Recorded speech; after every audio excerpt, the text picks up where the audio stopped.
All right, so we've talked about 5 different types of figurative language, and I told you how we're going to focus on a different one every day. So last week you spent some time focusing on similes and metaphors.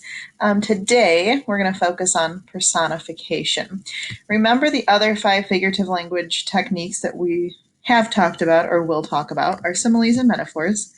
Personification, idioms, and hyperboles. So remember the similes and metaphors were comparisons, but similes used like or as when they made the comparison, and then metaphors used something like is or was when they made the comparison.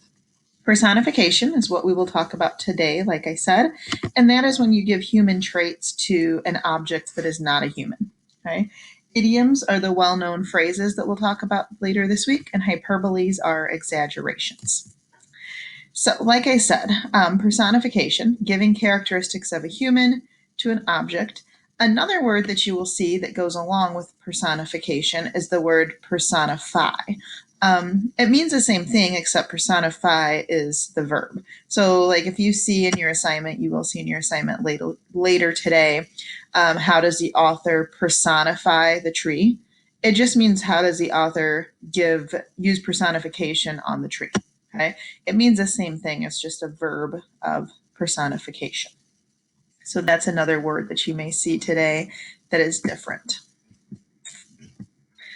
All right, so we can do some practice here. So the shoe, obviously not a human, right? But if you answer some of these questions, what does the shoe love? What does the shoe fear? What does the shoe hope for? Then you've personified the shoe. Okay. So like, what does the shoe love? So the shoe loves to walk. The shoe loves to be worn. The shoe loves to be cleaned. All of a sudden, you've now given personification to the shoe, because a shoe can't love something, but a human can, right? What does the shoe fear? Maybe the shoe fears being stepped on.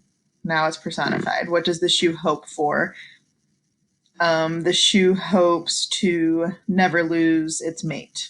And now you've personified the shoe by using those words love, fear, and hope, feelings that a human would have, but you gave them to a shoe. I'm going to show you an example. We did this last year in class. So this is what some of my students came up with last year. And it makes it a poem really easily, which is kind of cool.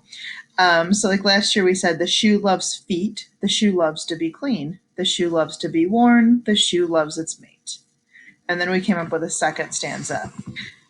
The shoe fears being thrown away. The shoe fears a stinky foot. The shoe fears the muddy ground. The shoe fears becoming the dog's dinner.